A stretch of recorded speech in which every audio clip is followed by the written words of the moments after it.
Hi, welcome back to our channel. Today we will be doing the chapter of the French Revolution, which is part of the Grade 9 Social Studies CBSE syllabus. And since this chapter is a history chapter, it's really long, and we have divided this chapter into different parts, so it's easier to understand. And today we will be doing part 1 of the French Revolution. So before we take a look into the events that happened and that marked the beginning of the revolution, I just think it's important that we establish the fact as to why the revolution happened in the first place. It will be clearer to people who are studying this chapter as we reach almost halfway through the chapter. But just so we understand the events, I'll just state it. So the French Revolution happened because the king was an absolute monarch. He was cruel in a few ways, and he was imposing taxes when the economy wasn't really in a good shape. And so the whole purpose of the French Revolution was so that the citizens could overthrow the monarchy and establish democracy. So that was the whole point of the revolution. Now we can take a look into the events that marked the beginning of the revolution. And that happened on the 14th of July, 1789. This date is very important. Please keep this date in mind. It's been asked, it's a very popular question in this chapter, and it's been asked in a lot of exams. Even the events that happened on this day are very important. So basically, on the morning of the 14th of July, 1789, the city of Paris was in a state of alarm because the king had commanded troops to move into the city. So rumors soon spread among the citizens that the king would order these troops to open fire among the citizens. So obviously, the citizens were in a state of panic, and honestly, this revolution was coming from a very long time. And so 7,000 men and women gathered in front of the town hall, and they broke into different government buildings in search of arms because as common people they weren't in possession of ammunition, and for a revolution to occur they needed arms. And so they broke into government buildings, which is also a form of protest, and they put government buildings on fire. As you can see on the left, this is a painting that symbolizes the events that happened on the morning of the 14th of July. And soon, towards the end of the day, hundreds of people gathered in front of the Bastille, which you can see on the right. So the Bastille is a fortress prison which was located in Paris. It is no longer present because it was demolished on the very same day. The fortress prison is basically a place where prisoners are kept. And so on that day, there were only 7 prisoners. And the people who were protesting was so angry and like really wanted to revolt. They demolished the entire prison. They found a lot of hoarded ammunition which they used, and in the armed fight that was followed, the commander of the Bastille was killed, and those 7 prisoners were released. And the reason why the Bastille was chosen as a target was because the Bastille was hated by all. And this point is important as to why the Bastille was hated by all. It stood for the um, despotic power of the king. And since the people hated the king, obviously they hated the fortress prison as well. So the fortress prison was completely demolished, and its stone fragments were actually sold in the market for those who wanted to keep this as a souvenir. So the days that followed showed a lot more of revolutions in Paris, and basically these were the events that happened that occurred on the morning of the 14th of July that began the French Revolution. So to summarize the main points, the revolution began on 14th July 1789 with the storming of the Bastille. The fortress was hated by all because it stood for the despotic power of the king. The fortress was demolished and its stone fragments were sold in the market to those who wish to keep it as a souvenir. Okay, so now we'll be taking a look at what topics we are going to be covering today. So, under the French society in the late 18th century, the 3 subtopics I will be taking a look at are the struggle to survive, how a subsistence crisis happens, and how a growing middle class envisages an end to privileges. So, before we take a look at the French society in the 18th century, it is important to understand the French royal family. And so in 1774, Louis XVI of the Bourbon family ascended the throne of France. He was 20 years old and married to the Austrian princess Marie Antoinette. And since France and Austria were not really, they didn't have really good bilateral relations, and since he was married to an Austrian princess, that just was another reason that he was hated by his citizens. Now, after his accession to the throne, Louis XVI found an empty treasury, and this was because long years of war had completely drained the financial resources of France.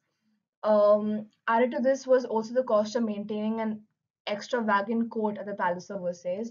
And also, France under Louis XVI had helped 13 American colonies gain independence from their common enemy, Britain. And this war added around a billion livres to a debt that had already risen to more than 2 billion livres.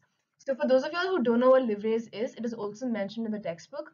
Livres is the unit of currency that was used in France, but it was later discontinued in 1794.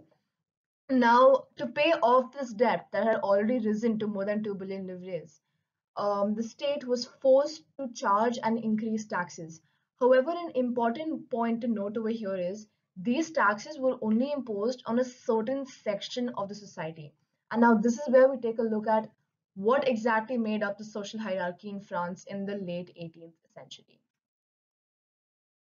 So now we'll take a look at the Society of Estates, which basically explains to us the social hierarchy in France. Now, as you can see on the picture on the left, the French society was divided into three estates. The first estate was made up of the clergy. The clergy is a group of people who were invested with special functions in the church. They were considered as people of utmost importance. The next estate was the nobility. Now, the nobility consisted of the king, his family, his siblings, his relatives, and his friends. And then comes the third estate. So now, as you can see on the next picture, the third estate consisted of basically everyone who was in nobility and clergy. So it consisted of rich people, literate people, poor people, and illiterate people. So as you can see, there were big businessmen, there were merchants, there were traders, but at the same time, there were also peasants and landless laborers. So now these taxes that were imposed on the state were only required to be paid by the third estate. So obviously, this was not approved. The third estate absolutely didn't like it. And what we can understand from this is that the first and second estate were born with certain privileges. They enjoyed feudal privileges, such as peasants were obliged to work for the king, work for in his house, his fields, to help in, for example, small activities like laying the road, which the first and second estate obviously didn't indulge in. And talking about taxes, which was one of the main reasons why the revolution also occurred, we'll take a look at the two different kind of taxes that were expected to be paid by the third estate. Okay, so the two different kinds of taxes that were expected to be paid by the third estate were the tithe and the taille. The tithe was a tax that was levied by the church, and it comprised of 1/10 of the agricultural produce. So basically, anyone and everyone in the third estate who worked in the agricultural produce, like the agricultural field, and worked in farms, and whatever income they received from that field, 1/10 of their income was expected to be paid to the church. And we must note that this was only charged to support the clergy and noblemen, only to fuel their interests, and in no way it was used to help the economy. Now, the next kind of tax, which was the taille, was used to help the economy. It was to be paid directly to the state, and it was the most important direct tax that was paid by the third estate. Okay, so what we're looking at now are two very popular comics from the late 18th century in France. They showcase and depict what exactly the society looked like in France at that time. So if you see on the left, what we can see is a man on his fours, on his knees. He's someone belonging to the third estate.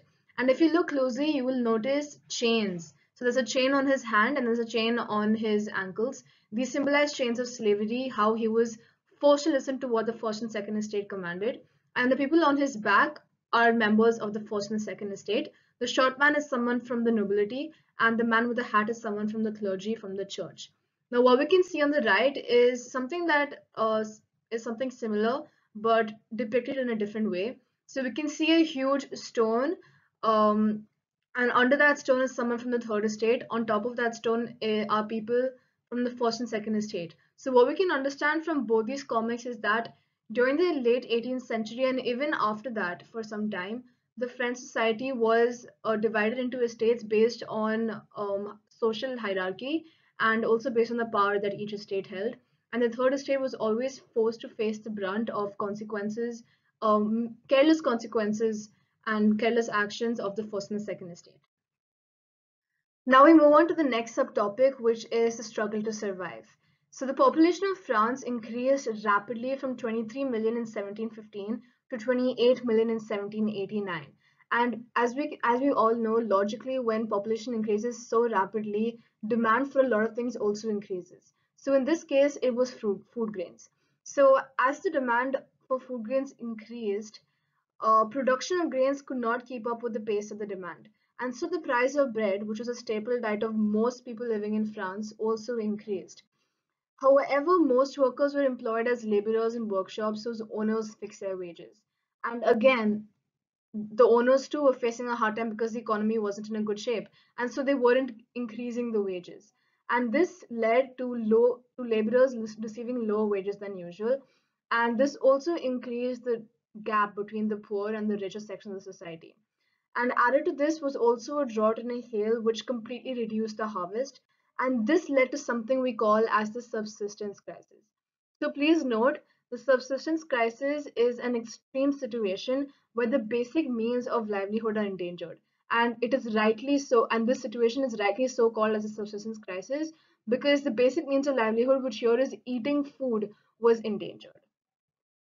Right, so now we move on to the next subtopic, which I think is a very important subtopic. All of y'all should pay good attention when learning this because it is also a turning point in the entire revolution, and it is how a growing middle class envisaged an end to privileges. So, as we all know, the third estate consisted of a lot of different kinds of people. We had lawyers, businessmen, merchants, and at the same time, we also had peasants and landless laborers. So, what we can understand from this is that the middle class or the third estate in France consisted of people who were literate as well as people who were illiterate. So, now when Louis XVI increased taxes, peasants and workers had participated in a lot of revolts against increasing taxes and also food scarcity during the subsistence crisis. But what they did lack, and the reason the revolts were not hitting home is because they lacked the means and programs to carry out full scale measures that would bring about a change in the social and economic order. And later, now we move on to this topic, is how the 18th century witnessed the emergence of a different kind of social group termed the middle class. Now, the middle class is also known as bourgeois in French, and in the middle class, there were a lot of educated members like lawyers, manufacturers, traders, exporters, and people like that who knew what was good and what was right. And now these people started noticing the loopholes in the society, and they wanted change. And they believed that no group in society should be privileged by birth. Rather, a person's social position must be based on their merit, what they have done for the society. And so now they were inspired by a lot of ideas that were put forward by philosophers, which we will take a look at who these philosophers were in the next slide. And these ideas became a matter of talk, which was intensively discussed in salons, coffee houses, etc. So people who weren't literate, they came to know about these ideas of these philosophers because it became a matter that was intensively talked about and extensively talked about everywhere. The French, just the bourgeois, the middle class, was also inspired by the American Constitution and how it guaranteed individual rights to all its citizens. And this was also a very important point for the political thinkers in France. Right, so now this is just to make it a little more interactive and so all of you all know who these philosophers were. The first was John Locke, next we have Jean-Jacques Rousseau, and the last was Montesquieu. So I think Montesquieu is a very well-known person. A lot of his books are very famous and a lot of you all might already know him. Now let's take a look at what these ideas were, these philosophers that caused the middle class to revolt and believe in them. Right, so the first philosopher was John Locke, and John Locke wrote the book Two Treatises of Government, and the cover page is what you can see on the right. John Locke was inspired by the humanistic and enlightened viewpoint that all humans are equal, so he sought to refute the doctrine of the divine, which states that the king is the ultimate, the best, the superior, and also the absolute right of the monarch, which basically implies the same. And in this book, he argues for a limited liberal democratic form of government and is the first and most successful major thinker in the Western tradition to do so. And this, by the way, is where the middle class first found the ideas of a democratic form of government. The next philosopher is Jean-Jacques Rousseau. So he wrote the book The Social Contract. And basically, John carried the idea forward, which was already proposed by John Locke, that there should be a social contract between people and their representatives, and a form of government should be based on this social contract. So this book, The Social Contract, helped inspire political reforms or revolutions in Europe, especially in France because he was a French author. And it also argued against the idea that monarchs were divinely empowered to legislate, and the fact that they were the ultimate and their citizens were forced to agree to them. So the third philosopher is Montesquieu, and Montesquieu authored the book The Spirit of the Laws. And in this book, The Spirit of the Laws, Montesquieu proposed a division of power within the government between the legislative, executive, and the judiciary. So a lot of you might already be aware of this kind of government in a lot of places around the world.